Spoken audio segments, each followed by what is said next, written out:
प्रेम जब राधा और कृष्ण का अधूरा रह गया तो इंसान किस डेगची के मसाला हो। जो इंसान महाभारत युद्ध जिता सकता है लेकिन प्रेम की लड़ाई में हार गया। ये दुनिया को दिखाना था कि कितना भी बड़े हो जाओगे। और अब तो स्थिति जब से ये नीरव मोदी, ललित मोदी सब गए हैं, जब बड़े परेशान है बेचारे। मोदी जी बड़े दुखी बैठे थे। वो गांधी जी पहुंचे, बोले क्या हो गया? बोले दो मोदियों ने ये मोदी सरनेम से भरोसा उठवा दिया, बहुत दुखी हूं। गांधी जी बोले भाई मेरी सोच।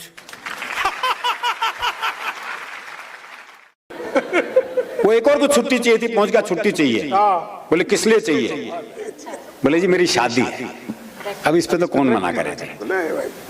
बोले अच्छा कितने दिन की चाहिए? बोले तो लुगाई देखने के बाद पता चलेगा।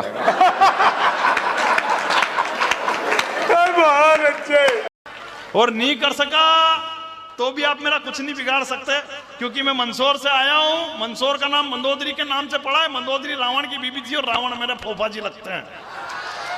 हालांकि मुझे इस बात का कोई घमंड नहीं है, क्योंकि रावण प्रकांड विद्वान, राजनीतिज्ञ, महाप्रतापी, महापराक्रमी, महाबलशाली, महाज्ञानी, महापंडित और विश्व विजेता था।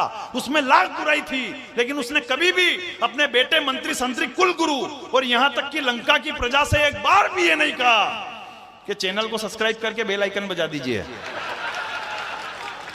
अनुभव अपनी जगह है, कॉन्फिडेंस अपनी जगह है। और मैं तो जहां से आया हूं, हमारे यहाँ के लोगों का तो कॉन्फिडेंस ही बड़ा तगड़ा है। मेरे यहाँ तो लोग छत पे छतरी सेट करने चढ़ते हैं और पड़ोसन सेट करके नीचे उतर जाते हैं। कॉन्फिडेंस होना और भाषा सबसे मायने रखती है। अभी कर्नाटक में राहुल जी वो कर्नाटक जीत गए, दूसरे दिन एक का फोन आ गया कन्नड़ भाषा में, बोले लिम्डा डोजरस टेल मी हष्टपुष्ट कोक्रिक बूमरा।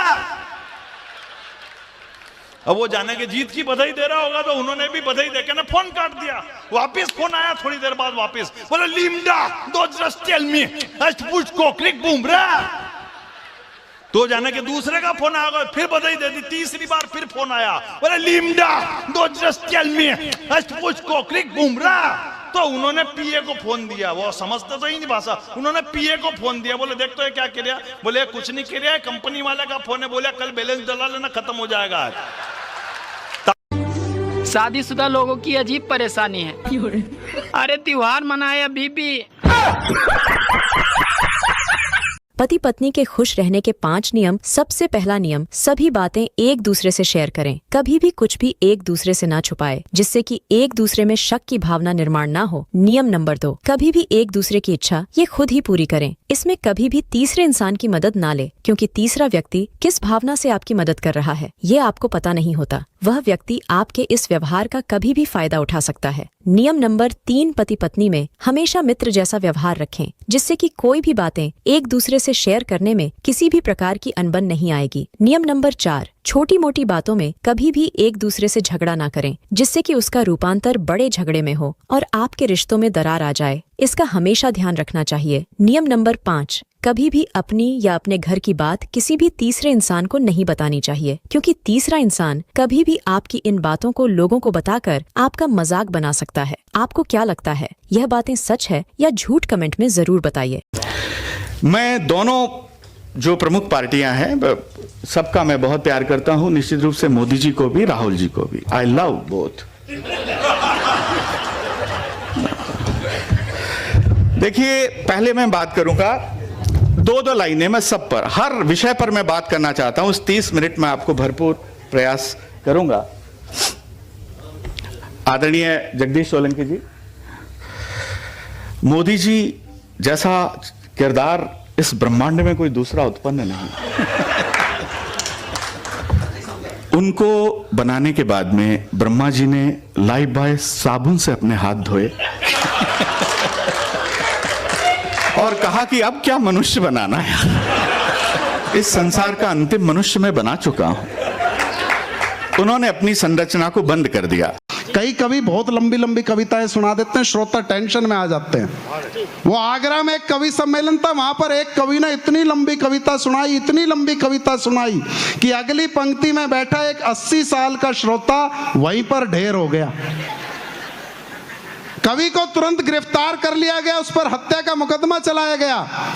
अदालत में पेश किया गया। जज साहब ने कहा कि आपके कारण एक 80 साल का बुड्ढा मर गया आपकी लंबी कविता सुन करके, आप पर हत्या का आरोप सिद्ध होता है, इसलिए आपको फांसी की सजा सुनाई जाती है। कोई अंतिम इच्छा हो तो बताओ। कवि ने हाथ जोड़कर कहा, जज साहब वही कविता एक बार आप भी सुन लीजिए।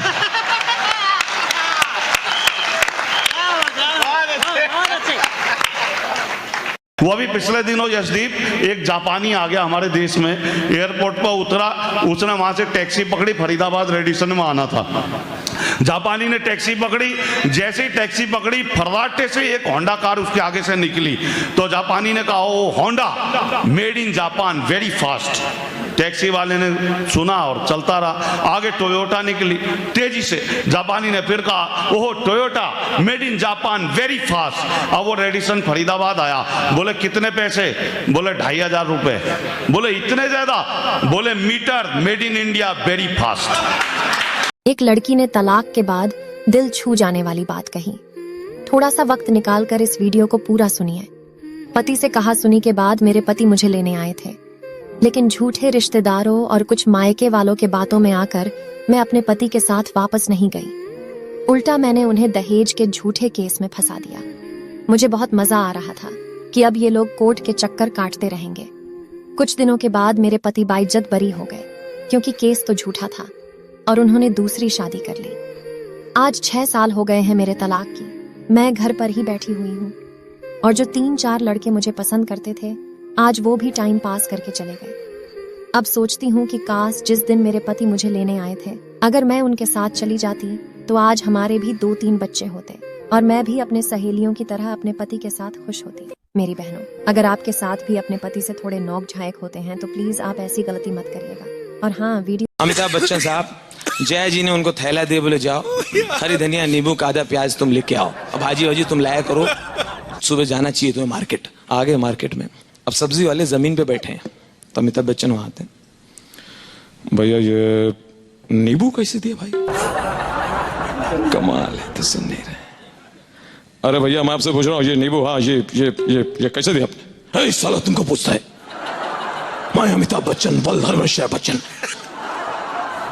तुम्हारे दुकान के सामने खड़े होकर नींबू का भाव पूछता, तुम साला भाव खाता है। अरे भैया देखिए, मैं नींबू खरीदना चाहता और ये बता नहीं रहे, क्या पूछ के बताइए ये क्या प्रॉब्लम है? हाँ, किसी ने बोला भाई क्यों नहीं बता रहे उनको भाव? अरे उनको बता के फायदा नहीं है, लंबे बहुत है, उनको बोलो झुक के देखा है, नींबू नहीं संतरा है। आपको जो चाय से इश्क है, जो मुझे चाय से इश्क है, क्या होता होगा नशा? कौन सी दारू पीते होंगे लोग? आप पीते ही हैं। मैं दुनिया के ऐसे 7 स्टार होटल में रहा हूँ जिनमें पूरे बार कमरे में थे और हम निर्लिप्त यूं ही निकल आए, वो बोतलें ऐसी बंद रह गई। लेकिन वो घर पहुंचने पे अदरक के कुटने की आवाज़ कान में आना और वो पहला घूंट अंदर जाना, वो जो उतरता है नीचे तक, उसमें कोई निकोटिन काम नहीं करता, उसमें कोई उसका कोई वो आपको इश्क हो गया उसके स्वाद से। सहमत। एक चाय पे हमको शेर याद आ गया कि इस चाय से रिखा तुमसे इश्क है मेरा, सुबह शाम ना मिलो तो सर में दर्द रहने लगता है। क्या बात है, वाह। कृष्णा ने भोजन कराया, द्रौपदी ने भोजन कराया। भोजन कराने के बाद निर्वासन की कुटिया से कृष्णा बाहर आई और हाथ धुलाने लगी माधव के। तो उसने कान्हा से पूछा कि कान्हा, याद है तुम गर्मी की छुट्टी में हमारे घर आए थे? कृष्ण ने कहा, याद है कृष्णा, तुम मुझसे चौसर में हार गए थे। कृष्ण ने कहा, याद है कृष्णा, मैंने तुमसे कहा था कि मैं इस हार का कुछ लूंगी, तुम्हारा मुझ पर उधार है, एक वादा उधार है, एक कसम उधार है, एक शपथ उधार है। मुस्कुराते हुए कृष्ण ने कहा, मांग क्यों मांगती है? आज क्यों मांगती है? बोले यही समय है। हस्तिनापुर क्यों जा रहे हो? कृष्ण ने कहा, अरे अंदर बात नहीं सुनी, बड़े भैया कह रहे थे शांति लेने जा रहा हूं, जाओ शांति लेके आओ। द्रौपदी ने कहा, तुम्हें उस हारी हुई बाजी की शपथ देती हूं, युद्ध लेकर लौट।